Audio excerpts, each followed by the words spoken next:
ఎడ్ల బండి పోతా ఉంటుంది, చక్రం తిరుగుతూ ఉంటుంది కదా, దాని మీద తుమ్మల నాగేశ్వరన్న ఈగ ఆలిందట. ఈగ ఆలి ఆ చక్రం తిరుగుతూ ఉంటే అది కూడా గిరగిర తిరుగుతూ ఉంటే నేనే తిప్పుతున్నా చక్రం అనుకున్నదంట. ఈ తుమ్మల నాగేశ్వరరావుకు వయసు మీద పడ్డ చిలిపి చేష్టలు పోలే. ఆయన ఏ పార్టీలో ఉన్నాడు ఆయనకన్నా తెలుసా? ఇప్పటికి 3-4 సార్లు వయసు వచ్చిందా నీకు? పార్టీలు మారుతా ఉన్నావు. ఇంకా వీళ్ళు ఎట్లాంటి వాళ్ళు అంటే ఈయనకంటే ముందు ఎవరు ఆయన నల్గొండ ఆయన వ్యవసాయ మంత్రి నిరంజన్. వీళ్ళకి సొంత భూములు ఉన్నాయి. వీళ్ళు మినీ కేసీఆర్. వాళ్ళు మహబూబ్ నగర్ ఆయనది. అదే గట్లుంటది వీళ్ళు మంత్రులు. వాళ్ళు ఏ జిల్లాలో కూడా తెలియదు మాకు. మళ్ళీ మేము యాక్టివ్ పొలిటీషియన్. వీళ్ళ పోర్ట్ఫోలియోలు తెలియదు, వీళ్ళు ఎక్కడికి వస్తారో తెలియదు. ఫ్యామిలీ రూల్డ్ పాలిటిక్స్ అంటే ఇట్లుంటాయి. వీళ్ళకట వాళ్ళ వ్యవసాయ క్షేత్రంలో వ్యవసాయం చేస్తారట. బయట మాత్రం వేరే పొలాలలో కోరు, వేరే రైతులను పట్టించుకోరు. కేసీఆర్ బాపతి ఇదంతా. So silly comments, silly fellows. Tummala Nageswara Rao, నువ్వు తెలుగుదేశంలో ఉంటివి, నువ్వు కాంగ్రెస్ లో ఉన్నావు, బీఆర్ఎస్ లో ఉంటివి. ఎప్పుడు రాయలే లేఖలు? ఇప్పుడే రాస్తావా? అప్పుడు చదువు రాలే? లేదా హరీష్ రావుకి అగ్గిపెట్ట దొరకనట్టు నీకు పెన్ను దొరకలేదా? ఊకే వయసుకు తగ్గట్టు బిహేవ్ చేయవా? బీఆర్ఎస్ అంటుంది మేము ఒత్తిడి తేవడం వల్లనే అరవింద్ తెచ్చిండేది, లేదంటే మా భయంతో అరవింద్ తెచ్చిండు. అంటే నా చేతి పెట్టి బాండ్ పేపర్ చేతి పెట్టి దిద్దిర్రా? ఓలు పట్టుకుని చేతురా? అది టీఆర్ఎస్కి వెళ్ళి ఓలు పట్టుకున్నారు, చేతు దిద్ది ఇచ్చిర్రా నాతోటి bond paper? From bond to board. ఇది ఒక ప్రస్థానం. ఇది బీఆర్ఎస్ అన్నది బ్రదర్ ఊకే అడిగి అది భూస్థాపితం కాబోతున్నది. భూస్థాపితమయ్యే సమితి అది. దాని గురించి ఊకే అడిగి మాట్లాడి కూడా టైం వేస్ట్. ఆమె జైల్లో వచ్చింది, మళ్ళీ ఎప్పుడు పోతుందో తెలియదు. వాళ్ళ అన్న జైలుకి పోతాడు తొందరగానే. పోయే లక్షణాలు పుష్కలంగా కనబడి అయినా ఈ సంక్రాంతి నాడు ఊకే బీఆర్ఎస్ అని బేవకూఫ్ల గురించి అడుగుతామే బ్రదర్. అనేది నిజామాబాద్ జిల్లాలో ఒక కుటీర పరిశ్రమ లెక్క ఉన్నది. అయితే ఈ పసుపు బోర్డు రావడం వల్ల ఆల్టర్నేటివ్ ఎట్లా మారుతుంది అంటే వాళ్ళు ఈ పసుపు అంటే ఉపాధి, వాళ్ళకు ప్రయోజనం ఏంటి? ఉపాధి. End of the day it is an income, alternate source of income. తంబాకుది యొక్క ఫ్యూచరు బ్రైట్ కనబడతలేదు. For various health hazards, international sanctions. కాబట్టి వాళ్ళకు కూడా ఆల్టర్నేట్ సోర్స్ ఆఫ్ ఇన్కమ్, మంచి బలమైన సోర్స్ ఉంటే ఆ ఏరియాకి, అక్కడ ఉన్న లోకల్ ఎకానమీకి చాలా మంచిది. పూర్తి నమ్మకం ఉండే నాకు, పూర్తి నమ్మకం ఉండే. ఇది కాంగ్రెస్ పార్టీ వాళ్ళకు కానీ, ఈ బీఆర్ఎస్ పార్టీ వాళ్ళకు కానీ, వీళ్ళకి ఎంతసేపు రాజకీయాలు, అవినీతి, పైసలు సంపాదించుడు, స్వంతంగా పెరుగుడు, వీటి మీద దృష్టి ఉండే కానీ ప్రజల మీద ఎన్నడూ లేకుండే. అందుకని వాళ్ళ పరిస్థితి ఇట్లా తయారైతా ఉంది దేశం మొత్తం. మరి గౌరవ ఎంపీ గారు అనేక మాటలు మాట్లాడారు. ఆయనకు అలవాటే వెకిల్ మాటలు మాట్లాడడం, ఆయనకు అలవాటే బాధ్యత రాహిత్యంగా మాట్లాడడం. కాకపోతే 2014లో మేము ఎప్పుడైతే ఈ పసుపు బోర్డు డిమాండ్ పెట్టినామో అప్పుడు ఈ ఎంపీ గారు రాజకీయాలలో కూడా లేరు. ఆనాడు కాంగ్రెస్ పార్టీలో ఉన్న వారి తండ్రి వెనుక ఉన్నటువంటి బిడ్డగా ఉన్నాడే తప్పితే ఆయన రాజకీయాలలో కూడా లేరు. 2019లో పోటీ చేసినప్పుడు బాండ్ పేపర్ రాసిచ్చి 5 రోజులలో పసుపు బోర్డు తీసుకొస్తామని చెప్పిండ్రు. ఆ తర్వాత ఏం చేసిండ్రు? పసుపు బోర్డు కాదు, స్పైసెస్ బోర్డే చాలా బాగుంటుంది అని చెప్పడం జరిగింది. మరి ఈ స్పైసెస్ బోర్డు కూడా ఈ ఎంపీ గారు తీసుకొచ్చిండ్రా? తీసుకురాలే. నేను ఎంపీగా ఉన్నప్పుడు మా ఎమ్మెల్యేలందరం ఒక 5-6 ముఖ్యమంత్రుల దగ్గరికి పోతే, ప్రధానమంత్రి గారిని 2 సార్లు కలిస్తే, అప్పుడున్నటువంటి కామర్స్ మినిస్టర్ నిర్మలా సీతారామన్ గారిని, తర్వాత సురేష్ ప్రభు గారు ఎంటబడితే రీజనల్ పసుపు బోర్డు అనేటటువంటిది మా ప్రభుత్వ హయాంలోనే, అన్న మంత్రి గారుగా ఉన్నప్పుడే, మనము ఆనాడు ఆర్టీసీ చైర్మన్ గా బాజిరెడ్డి గారు ఉన్నప్పుడే ఇక్కడ సపరేట్ గా ఒక ప్లేస్ ఇచ్చి, హైడ్రాలజీ డిపార్ట్మెంట్ దగ్గర ఒక ప్లేస్ ఇచ్చి దాంట్లో స్పైసెస్ బోర్డు మనం పెట్టడం జరిగింది. అది కూడా నా గొప్పతనమైన ఇవాళ అరవింద్ గారు మాట్లాడడం నిజంగా హాస్యాస్పదం. ఇంకో మాట ఏమన్నాడు ఆయన? స్పైసెస్ బోర్డు బెంజ్ కారు లాంటిది, పసుపు బోర్డు అంబాసిడర్ కారు లాంటిది. ఆనాడు అంబాసిడర్ కారు కోసం బాండ్ పేపర్ రాసిచ్చిన, కానీ మోడీ గారు నాకు బెంజ్ కారు ఇచ్చిండు ఆయన. కాబట్టి నిజామాబాద్ జిల్లా ప్రజలందరూ కూడా ఆనందంతో ఉత్సవాలు చేసుకోవాలని ఆనాడు చెప్పారు. మరి అలా పసుపు బోర్డు ఎందుకు ఇచ్చినట్టు? ఒకవేళ ఆల్రెడీ బెంచ్ కారు ఉంటే మళ్ళీ అంబాసిడర్ కారు ఎందుకు ఇచ్చినట్టు? అంటే ఈ వైరుధ్యం ఏంది? మీరు మాట్లాడే మాటలలో అన్ని వీడియో రికార్డ్స్ ఉన్నాయి. ఇవాళ రేపు నేను మాట్లాడలే మీరు తొండి అంటున్నారని కూడా లేదు. ఆయన ట్విట్టర్లోనే ఆయన ఫేస్బుక్లోనే మొత్తం అన్ని వీడియోస్ కూడా ఉన్నాయి. ఏది అరవింద్ గారు వేస్ట్, పసుపు బోర్డు కాలం అయిపోయింది, పసుపు బోర్డు కాలం చెల్లిపోయింది, పసుపు బోర్డుతో అయ్యేది లేదు పోయేది లేదు, కాబట్టే స్పైసెస్ బోర్డు చాలా బాగుందని ఆయన బాకా ఊదిన వీడియోలు అన్నీ కూడా ఉన్నాయి. మరి దాన్ని ఏమంటారు అన్నటువంటిది ఇవాళ బీజేపీ పార్టీ చెప్పాలి. ఎప్పటికప్పుడు ఆనాటి మందమే మాట్లాడి తప్పించుకొని తిరుగుదామంటే ప్రజలు ప్రతి ఒక్క విషయాన్ని గమనిస్తారన్న విషయం రాజకీయాల్లో ఉన్న ప్రతి ఒక్కరం కూడా చూసుకోవాలి. హుందాగా మాట్లాడాలి.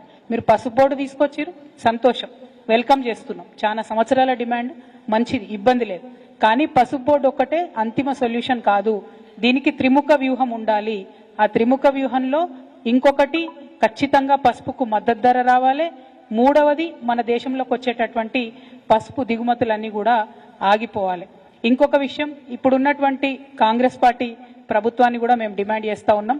మేము అధికారంలో ఉన్నప్పుడు గౌరవ పెద్దలు కేసీఆర్ గారు పార్లమెంట్లో మేము 2015లో మాట్లాడి మరి మాకు స్పైసెస్ పార్క్ ఇవ్వండి, పసుపు ఆధారిత పరిశ్రమలకు అవకాశం ఇవ్వండి అంటే ఆనాడు కేంద్రం రాసిన ఉత్తరం ఉంది, మేము డబ్బులు ఇవ్వము, మీరే డబ్బులు పెట్టుకోండి, మీరే ల్యాండ్ ఇవ్వండి, మీరే పరిశ్రమలు తెచ్చుకోండి అని వాళ్ళు చేతులు దులిపేసుకున్నారు. కేవలం మేము స్పైసెస్ బోర్డు నుంచి మీకు డిపిఆర్ చేసిస్తాం, ప్లాన్ చేసిస్తామని చెప్తే వేల్పూర్ దగ్గర ప్రశాంత్ రెడ్డి గారి ఆధ్వర్యంలో ఆనాడు 42 ఎకరాలు మేము తీసుకొని స్పైస్ పార్క్కి ల్యాండ్ ఇవ్వడం జరిగింది. దాన్ని స్పైసెస్ బోర్డు ఇచ్చినటువంటి డిపిఆర్ ప్రకారం కంప్లీట్గా అభివృద్ధి చేయడం కూడా జరిగింది. ఇప్పుడు ఉన్నటువంటి కాంగ్రెస్ ప్రభుత్వాన్ని మేము చేసే డిమాండ్ ఏంటంటే అక్కడికి పరిశ్రమలు తీసుకొని రండి, మీరు అక్కడికి పసుపు ఆధారిత వ్యవసాయ ఆధారిత పరిశ్రమలు తీసుకొని రండి. దాని ద్వారా నిజామాబాద్ జిల్లా యువకులందరికీ కూడా ఉద్యోగాలు వచ్చేటటువంటి ఆస్కారం ఉంటుంది. మరి ఇప్పుడు ఉన్నటువంటి ఎంపీ గారిని కూడా డిమాండ్ చేస్తూ ఉన్నాం. నేనేదో రైలు తెచ్చినా, నేను రైలు తెంగానే ధర డబుల్ అయింది, త్రిబుల్ అయింది అని చెప్పి మరి గాలి మాటలు మాట్లాడుతూ ఉన్నారు. పసుపు ధర ప్రతి 3వ సంవత్సరం పసుపు ఎవరు ఏం చేసినా చేయకున్నా బంగారం లెక్క పసుపు ధర పెరుగుతుంది. దాంట్లో ఎవరు చేసేది ఏం లేదు. కానీ ఎప్పుడైతే డిమాండ్ ఉండదో ఆ సంవత్సరంలో రైతుల్ని మనం ఆదుకోవాల్సినటువంటి అవసరం ఉంటుంది. కాబట్టే మినిమం సపోర్ట్ ప్రైస్ తీసుకురావాల్సిందిగా ఎంపీ గారిని నేను డిమాండ్ చేస్తా ఉన్నాను. పసుపు బోర్డు సంబంధించి 2022 అప్పుడు కేంద్ర ప్రభుత్వం ఏదైతే పసుపు బోర్డు ఏర్పాటు చేస్తున్నట్టు ప్రకటించింది. కానీ కేంద్రం ఎక్కడ, ఏ విధంగా అనేది ఏదైతుందో ప్రకటింపు చేయబడలే. సరే, ఇప్పుడు ఏదైతుందో ఆ కేంద్రం నిజామాబాద్ కేంద్రంగా ఏర్పాటు చేయాలని చెప్పని కేంద్ర ప్రభుత్వం నిర్ణయించి ప్రకటింప చేయడం పట్ల హర్షం వ్యక్తం చేస్తున్నారు. కాంగ్రెస్ పార్టీ రైతాంగ విభాగంకి వెళ్ళి హర్షం వ్యక్తం చేస్తున్నారు. ఈ అంశానికి సంబంధించి తెలంగాణ రాష్ట్రంలో కాంగ్రెస్ ప్రభుత్వం ఏర్పాటు కాబడటంతోనే మిత్రులు తుమ్మల నాగేశ్వరరావు గారు వ్యవసాయ శాఖ మాత్యులుగా ఫిబ్రవరి 24లో వారు ప్రధానమంత్రి గారి దృష్టికి తీసుకుపోవడం జరిగింది. అట్లా వ్యవసాయ శాఖ మంత్రి దృష్టికి తీసుకుపోవడం జరిగింది. అయ్యని నవంబర్ 24 పీయూష్ గోయల్ గారి దృష్టికి తీసుకెళ్లి ఈ పసుపు బోర్డు కేంద్రం ఏర్పాటు చేయడంలో తాత్సారం కావడంతో ఇవాళ తెలంగాణ ప్రాంత రైతాంగంలో పసుపు రైతు ఆందోళనకు గురవుతున్నాడు. మీరు తక్షణమే ఈ కేంద్రం ఏదైతుందో నిజామాబాద్ కేంద్రంగా ఏర్పాటు చేయండి. రాష్ట్ర ప్రభుత్వం ఏదైతుందో దానికి కావలసినటువంటి సౌకర్యాలు, మౌలిక వసతులన్నీ కల్పింపజేయడానికి సిద్ధంగా ఉందని చెప్పని వారి లెటర్ కూడా రాయడం. తుమ్మల నాగేశ్వరరావు గారు first letter as address to the prime minister, agriculture minister in February 24. తర్వాత లేటర్ పీయూష్ గోయల్ గారు కూడా వారి దృష్టి కూడా తీసుకుపోవడం జరిగింది. ఏదైనా మొత్తానికి వల్ల ఈ పసుపు బోర్డు నిజామాబాద్ కేంద్రంగా ఏర్పాటు చేయబడడం పట్ల కాంగ్రెస్ పార్టీ హర్షం వ్యక్తం చేస్తున్నాం. ఇవాళ పసుపు బోర్డు ఏర్పాటు చేయబడడంతోనే ఇవాళ సమస్యకు పరిష్కారం లభిస్తుందని చెప్పని కాదు, దాని నాణ్యత ప్రమాణాలు పెంపొందించబడే విధంగా పరిశోధనలు ప్రధానమని చెప్పంటున్నాం. ఆ పరిశోధనల కేంద్రం ఏదైతుందో ఇప్పుడు ఏదైతే ఉమ్మడి రాష్ట్రంలో అప్పుడు వైఎస్ రాజశేఖర రెడ్డి గారు ఆ కేంద్రాన్ని ఆరంభింప చేయడం జరిగిందో కమ్మర్పిల్లిలో, దాన్ని స్ట్రెంథన్ చేయవలసినటువంటి ఒక ఆవశ్యకత ఉంది. దాన్ని మరింత బలోపేతం చేయవలసిన ఆవశ్యకత ఉంది. Market facilities are also more important. Market facilities are also ఇవాళ గోడౌన్ ఫెసిలిటీస్, కోల్డ్ స్టోరేజెస్ కనీసం క్వింటల్కి ఒక 15,000 రూపాయలు లభిస్తేనే కానీ గిట్టుబాటు కాదు. పసుపు ఏదైతుందో క్వింటల్ 15,000 రూపాయలు ఇస్తున్నాయి కానీ గిట్టుబాటు కాదు. ఉత్తర తెలంగాణ ప్రాంతం వద్ద వాణిజ్య పంటలు ఇటు పసుపే కానీ చక్కెరే కానీ మధ్యలో మరి నిలిచిపోయినాయి. వాళ్ళ రైతాంగ ఉద్యమం ప్రధానంగా ఏదైతే ఈ రెండింటిని కేంద్రంగా ఏదైతుందో ఉద్యమించడం జరిగిందే. వాళ్ళ పసుపు బోర్డు ఒక కొలిక్కి వచ్చినట్టు కనబడుతున్నది. చక్కెర కర్మాగారం ఏర్పాటు పట్ల కూడా తెలంగాణ రాష్ట్రంలో కాంగ్రెస్ ప్రభుత్వం ఏర్పాటు కాబడటంతోనే పరిశ్రమల శాఖ మంత్రులు శ్రీధర్ బాబు గారి ఆధ్వర్యంలో ఒక సబ్ కమిటీ ఏర్పాటు చేయబడటం, ఆ అంశాలను పరిశీలింపజేసి వాళ్ళ బ్యాంక్ లోన్స్ అన్ని కూడా వాటన్ని డెట్ క్లియరెన్స్ చేయడం జరిగింది. ఇప్పుడు ఏదైతుందో చక్కెర కర్మాగారాల పునఃప్రారంభానికి సంబంధించి కూడా తెలంగాణ రాష్ట్ర ప్రభుత్వం మన బడ్జెట్లో కూడా ఈ అంశాన్ని పేర్కొన్నది. This government has committed for reopening of the sugar factories. ఈ రెండు వాణిజ్య పంటలు ఈ ఉత్తర తెలంగాణ ప్రాంతానికి సంబంధించిన రైతాంగానికి కొంత ప్రోత్సాహం కలిగిస్తాయి. వరితో పాటుగా కేవలం ఒక వరిపైనే ఆధారపడకుండా పంటల మార్పిడి ఏ విధంగా కావాలని కోరుకుంటామో ఆ పంటల మార్పిడిలో భాగంగా ఏదైతుందో ఇవాళ పసుపుతో పాటు మొక్కజొన్న మనం సాగు చేసే అవకాశం లభిస్తుంది అంతర్ పంటగా. దాంతో పాటుగా ఇవాళ చక్కెర షుగర్ కేన్ గ్రోయింగ్ అది ఆరంభమైతే చక్కెర ఫ్యాక్టరీ ఆరంభమైతే రైతాంగానికి అది పెద్ద ఆసరాగా ఉంటుంది.